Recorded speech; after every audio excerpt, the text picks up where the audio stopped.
धर्म एव हतो हन्ति धर्मो रक्षति रक्षितः। सभी को मेरा नमस्कार। आप यहाँ पे देख सकते हैं मैं नवग्रह मंदिर के आगे खड़ा हूँ और ये हमारा पश्चिम बंगाल के अंतर्गत में सिलीगुड़ी नगर में सिलीगुड़ी जलपाईगुड़ी दार्जिलिंग जिला के अंतर्गत सिलीगुड़ी दुर्गागढ़ी नवग्रह मंदिर कामाख्या दश महाविद्या सहित अष्टचिरंजीवी भगवान यहाँ पे स्थापित है। नवग्रह मंदिर यहाँ पे जो कहा जाता है, हमारे यहाँ के अध्यक्ष गुरुजी ध्रुव उपाध्याय जी है और साथ में हम अनेक 8-10 से भी ज़्यादा अधिक पंडित लोग उनके साथ में रहते हैं और इसी मंदिर में 7-8 पंडित निवास करते हैं। कोई सिक्किम से, कोई भूटान से, कोई बिहार से, कोई नेपाल से, अनेक स्थान से अनेक विद्वान जन यहाँ पे आते रहते हैं और यहाँ पे वार्षिक उत्सव में कथा भी होती है। अंदर में जो नवग्रह भगवान है उनका नित्य प्रतिदिन नवग्रह स्तोत्र मंत्र द्वारा पूजा होता है। प्रातःकालीन आरती तथा भगवान शिव जी के रुद्राभिषेक और अभी सावन में महामृत्युंजय जाप भी चल रहा है और नृत्य प्रति अखंड ज्योत तथा अखंड अग्नि का अखंड हवन भी स्थापना किया गया है। और पीछे में जाके गौशाला, गाय माता का सेवा इत्यादि भी होता है और नीचे में जाके आपको कामाख्या दश महाविद्या जो 10 महाशक्ति हैं तथा कामाख्या भगवती कामाख्या का उनका एक स्वरूप वहाँ पे स्थापित किया गया है। बाहर में अष्टचिरंजीवी देवता को भी स्थापित किया गया है और यहाँ पे ब्राह्मण द्वारा नित्य प्रति यथाशक्ति स्तोत्र का जप, मंत्र इत्यादि का जप होता है और अनेक स्थान से अनेक लोग इत्यादि आके नित्य प्रति अपना पूजा कराते हैं। कोई शादी विवाह हो तो उसमें भी अपना शादी विवाह, अपने ग्रह शांति, मांगलिक पूजा, काल सर्प पूजा और उपनयन संस्कार इत्यादि ये जब भी पर्व के अनुसार जो भी पूजा इत्यादि रहते हैं इसको हमने यहाँ पे करने का विधान किया है। और कोई किसी का अगर दक्षिणा देने के सामर्थ्य नहीं है यथा अब कोई शादी कराना चाहता है और उसके पास यदि दक्षिणा देने की सामर्थ्यता नहीं है तो भी हमने उसको निःशुल्क कराने की व्यवस्था की है। और गुरुजी ने इन सभी चीज़ों के लिए अपने यथा योग्य जो लोग अपने इच्छा से दक्षिणा देते हैं या अपने इच्छा से जो पूजा कराना चाहते हैं उनका यहाँ पे नित्य प्रति पूजा कराया जाता है। और आप लोग भी आइए यहाँ पे हमारे नवग्रह मंदिर कामाख्या दश महाविद्या दुर्गागुड़ी सिलीगुड़ी में दार्जिलिंग मोड़ के नज़दीक में आप भी आइए। आप लोग का स्वागत है, आप लोग का आभारी है। ओम शांति ही, ओम शांति ही, ओम शांति ही।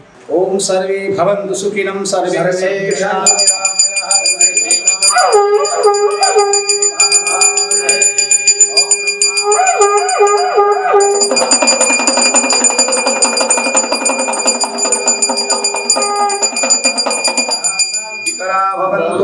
कामाख्य वरदे देवी नीलपर्वतवासिनी कामाहे नित्यं योनि रुद्राय नमस्ते। गणपति भगवान को जय।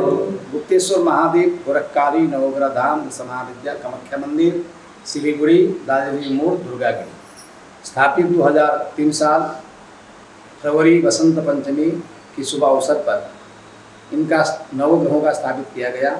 स्थापित भी जगतगुरु शंकराचार्य, हमारे पूर्व मुख्यमंत्री सिक्किम के पवन कुमार चामलिंग, समस्त सिलीगुड़ी के साहित्यिक, सामाजिक, चिकित्सक, सारे संपूर्ण भक्तजन द्वारा इनका स्थापित किया गया है। इनके बाद नवग्रह, जिसका भी ग्रह सबको लगती है क्योंकि शनि, राहु, केतु ये सारे नवग्रह है। भगवान शंकर को भी लगा है। शनि महाराज जाकर के भस्मासुर को वरदान दिया भगवान शंकर ने, भस्मासुर ने शंकर जी को भस्म करने के लिए आया। उसी प्रकार भगवान कृष्ण को चोरी का बात लग गया। स्यमंतक नाम की जो मणि चोरी हुआ तो उनका नाम आया भगवान कृष्ण का, ग्रहों के कारण है। भगवान रामचंद्र 14 साल के लिए वनवास जाना पड़ा, ये भी शनि महाराज के कारण। इसी प्रकार 5 पांडव को भी जो है वनवास जाना पड़ा। सारा राज्य और जुआ में अपनी पत्नी से हार गया। इसलिए नवग्रह सबको लगते हैं। विशेष करके हमारे सिलीगुड़ी में जैसे बंगाल, बिहार, भूटान, सिक्किम, नेपाल के अंदर में एक प्रथम नवग्रह मंदिर का स्थापित है। इनके साथ साथ में यहाँ दश महाविद्या कामाख्या गुवाहाटी वाली माता भी विराजमान है और इसी साथ साथ में काल भैरव जी विराजमान है। और बगल में जो अष्टचिरंजीवी देवता है कि कौन देवता अष्टचिरंजीवी कौन है, कैसे है, इनका कैसे नाम पड़ा, तो मार्कंडेय नाम का ऋषि का आयु 8 साल का था। और हमारे बच्चों को विशेष करके अपने से बड़ों, माता पिता गुरुजन, अपने से बड़ों को आदर करना, भोगना, आशीर्वाद लेना, ऐसा हम लोग सिखाते हैं। मार्कंडेय ऋषि ने भी ऐसे यमराज जी आया 8 साल में उनको ले जाने के लिए। तो यमराज जी ने कहा चलो मार्कंडेय तुम्हारा आयु खत्म हो गया है। तो मार्कंडेय ऋषि ने क्या कहा, पहले प्रणाम कर लिया, ढोक मार लिया। तो भूल के कारण यमराज जी महाराज ने कह दिया चिरंजीवी भवा। तो फिर उसके बाद में उनको ख्याल नहीं हुई यमराज जी को। फिर बोले चलो मार्कंडेय ऋषि तुम्हारा आयु खत्म हो गया, हम तुमको लेने के लिए आए हैं। तब मार्कंडेय ऋषि ने कहा आपने तो कह दिया चिरंजीवी भव, मैंने को कैसे आप ले जाओगे। तो यमराज ने कहा चिरंजीवी तुम हर समय चिरंजीवी रहेगा। इसलिए हमारे विशेष करके हमारे हिंदू सनातन धर्म के अनुसार हम जन्मदिन में केक काटते हैं, लेकिन केक काटने का हमारे कोई नियम नहीं है, ये पश्चिमी प्रथा है। इसलिए हम हिंदुस्तान में जो भी विश्व में रहने वाले जितने भी हमारे हिंदू भाई लोग हैं, बहन लोग हैं, माता लोग हैं, दीदी लोग हैं, बहन लोग हैं, हम यही कहेंगे केक नहीं काटे, अष्ट चिरंजीवी देवता का पूजन करें। ये कौन कौन सा देवता है, जैसे मार्कंडेय ऋषि एक अष्ट चिरंजीवी हुआ, उसी प्रकार अश्वत्थामा जी, राजा बलि, व्यास जी महाराज, कृपाचार्य जी, परशुराम जी, प्रहलाद जी, हनुमान जी, ये 8 देवता अमर हैं। इनकी पूजन करनी चाहिए, इनका दीपक जलाना चाहिए। इनका मंदिर हमने देखा इंडिया में कहीं नहीं, भारतवर्ष में, तो हमने इनका स्थापित किया है। आप लोगों के सामने में है, वो हमारे प्रेस वाले सबको दिखाएंगे। और विशेष करके हमारे इस बार 2023 का जो साल है, सावन का जो महीना अति उत्तम महीना माना गया है। भोले बाबा ने इस बार जो है 19 साल के बाद 2 महीना श्रावण कर दिया। एक तो शुद्ध श्रावण कृष्ण पक्ष से 15 दिन का है, आज पूरा होगा। आज समावती अमावस्या पड़ गया, इतना उत्तम दिन है। उसी प्रकार फिर कल से हम पुरुषोत्तम मास भगवान श्रावण में भगवान कृष्ण विष्णु सहित शंकर का पूजन करेंगे, क्योंकि वही विष्णु है, वही शिव है। भगवान कृष्ण के अवतार में भोली गोपी बन के जाते हैं, इसलिए भगवान विष्णु के साथ बहुत बड़ा संपर्क है भगवान शंकर जी का। और देवादिदेव महादेव जिसका नाम है, जिसका काल और महाकाल महामृत्युंजय जिसका नाम है, और पूर्ण 1 महीना तक पुरुषोत्तम मास भगवान कृष्ण और भोले बाबा का पूजन करेंगे। अमृत अभिषेक होगा, रुद्राभिषेक रोज होता है यहाँ पर नवग्रह मंदिर में। इसी प्रकार फिर शुद्ध श्रावण शुक्ल पक्ष से आएगा, उसमें नाग पंचमी, हमारे विशेष नाग पंचमी का पर्व होता है हिंदू में। नाग देवता का हम लोग पूजन करते हैं। जैसे नाग राजा का नाम क्या क्या है, अनंत नाग, वासुकी नाग, तक्षक नाग, शेष नाग, पुलिस नाग, कर्कोटक नाग, कम्बल नाग, अष्टनाग नागिनी देवता है। इनका पूजन करने से घर में सर्प का भय नहीं होता है। ये सर्प यदि नहीं रहे तो विश्व में कोई आदमी रह नहीं सकता। जितने भी पॉइजन होता है, बाहर का हवा होता है, प्रदूषण जो वायु होता है, वो सर्प खा लेती है। इसलिए हम लोग रक्षे हैं, रह रहे हैं। इसलिए सर्प नाग नागिनी का हम पूजन करते हैं नाग पंचमी में। उसी प्रकार हम श्रावण शुक्ल पक्ष से हम लोग ऋषि तर्पण बोलते हैं, जहाँ पर ऋषियों का पूजा होती है, रक्षाबंधन का पूजा होता है। हमारे प्रथा है बहन भाई का एक संबंध बनाने का। हम लोग ऋषि पंचमी में रक्षाबंधन जो रक्षा बांधते हैं। जैसे राजा बलि का इसमें कथा आता है। राजा बलि भगवान का बड़े भक्त थे और भक्ति करते करते महायज्ञ किया उन्होंने, और वो यज्ञ में 3 पाव जो पृथ्वी दान किया गया है। उसके बाद में भगवान को मांगा मैं जहाँ पर भी रहूँ आपको रहना पड़ेगा। तो भगवान विष्णु ने, वामन अवतार भगवान ने उसको पत्ता लोक दे दिया राजा बलि को। उसी समय जो है उसने वरदान मांगा, भगवान स्वयं चौकीदार बन करके और राजा बलि के दरबार में पत्ता लोक में रह गए। एक दिन की जो बात है, लक्ष्मी जी बड़ा तकलीफ पाने लगी, वैकुंठ लोक में अकेली हो गई। मन में सोचने लगी हमारे विष्णु कहाँ गए। तो ध्यान दृष्टि ने जब देखा, लक्ष्मी जी ने अपने विष्णु तो राजा बलि के पत्ताल दरबार में और चौकीदार बन करके हाथ में डंठा लेकर के विराजमान है, ऐसे देख करके जो है फिर उन्होंने गया, लक्ष्मी जी गई है दरबार में, कहा गया ऐसे एक देवी आई है। तो फिर राजा बलि के पास जब लेके गया तो राजा बलि ने कहा बहन तुम आप कहाँ से आए हो, कैसी हो। तो ऐसे बातचीत करने लगी। तो उसी समय लक्ष्मी जी ने कहा मेरा कोई भाई नहीं है, इसलिए मैं आपको रक्षाबंधन मांगती हूँ। तो राजा बलि ने कहा ठीक है बाबू बहन जी। तो लक्ष्मी जी ने रक्षाबंधन बांधा है। कौन सा मंत्र है, हे नबद्धो बलि राजा दानवेन्द्रो महाबल तेनत्वम प्रतिबद्धामी रक्षे माँ चला। ये बहुत बड़ा मंत्र है। हमारे गुरुजी लोग मानते हैं अपने शिष्य को, और बड़ो विद्वान हमारे पुरोहित मानते हैं। विशेष करके हमारे बहन लोग भाई को बंधन रक्षाबंधन करते हैं। इससे क्या होता है, भाइयों को रक्षा होता है। ये रक्षाबंधन का जो महापर्व विश्व में हमारे रहने वाले हिंदू जितनी भी समाज है, जितने भी भाई बहना है, ये हम लोग रक्षाबंधन का बहुत बड़ा पर्व भी इसी आने वाला है 31 अगस्त को पड़ेगा। बहुत शुभ दिन है, शुभ वेला है।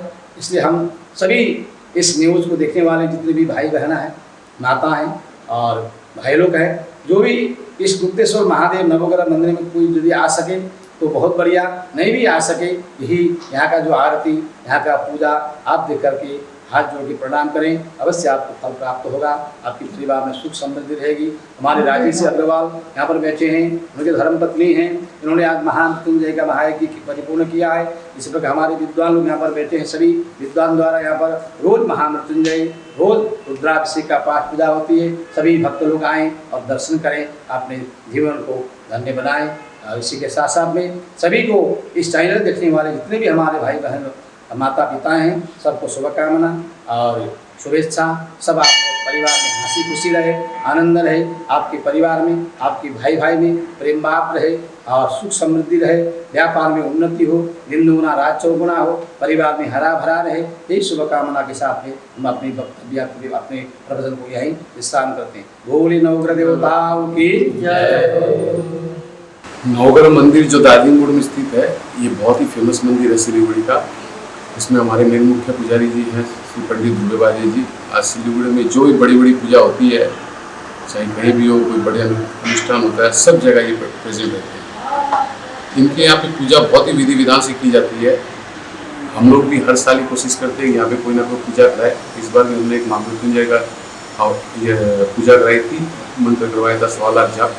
आज हमारा अंतिम दिन था, पूजा कंप्लीट हो गई थी। आज हमने रुद्राभिषेक उसके साथ हवन करवाया है और बहुत ही अच्छी पूजा हुई है। आज हमें बहुत ही शांति हुई है पूजा संपन्न होने पर। हम आशा करते हैं कि आगे भी पंडित दुबेबाजी जी इसी तरह हम लोगों की पूजा विधि विधान से कराते रहेंगे और सिलीगुड़ी का मार्गदर्शन करते रहेंगे। धन्यवाद। ओम नमः शिवाय। आज सावन का महीना में हम लोग पंडित जी दुबेबाजी के यहाँ पूजा कराने आए हैं। हम कोशिश करते हैं कि जितना हो सके हर साल कराने की। ये बहुत अच्छा से पूजा कराते हैं, हमें बहुत शांति मिलती है। ये मंदिर बहुत फेमस है और पंडित जी तो ऐसे ही पूरे सिलीगुड़ी में फेमस है। जहाँ भी पूजा होता है ये पंडित जी के हाथों ही होता है। ज़्यादातर कोशिश करते हैं सभी लोग, हमें भी यहाँ आकर अच्छा लगता है, बहुत शांति मिलती है। ओम नमः शिवाय। शिवाय आशुतोषाय हराय परमात्मने प्रणत क्लेशनाशाय श्री शिवाय नमः। भगवान शंकर आशुतोष कहते हैं भगवान शंकर को। थोड़े मात्र कुछ करने से जल्दी प्रसन्न हो जाते हैं भगवान। और इनकी पूजा सावन मास में अब ये पुरुषोत्तम शिव पुरुषोत्तम मास है। शिव पुरुषोत्तम मास में भगवान शंकर का पूजन करने से घर में समृद्धि आती है, सुख शांति, व्यापार में उन्नति।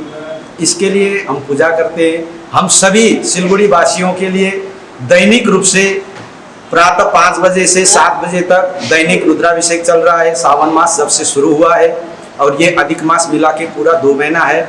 2 महीना हम सबके अच्छे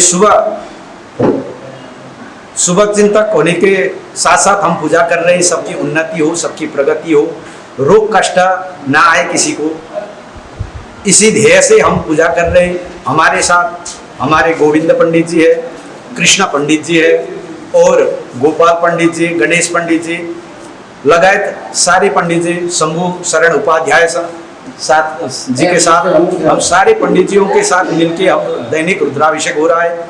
आप लोग आए, मंदिर में रुद्राभिषेक कराएं।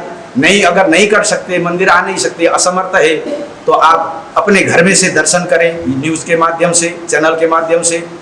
इसी ध्येय से हम लोग पूजा कर रहे हैं। आप लोग भगवान का दर्शन करके अपने को धन्य बनाएं। जय श्री राधे। ओम नमः शिवाय। हर हर महादेव। शंभो।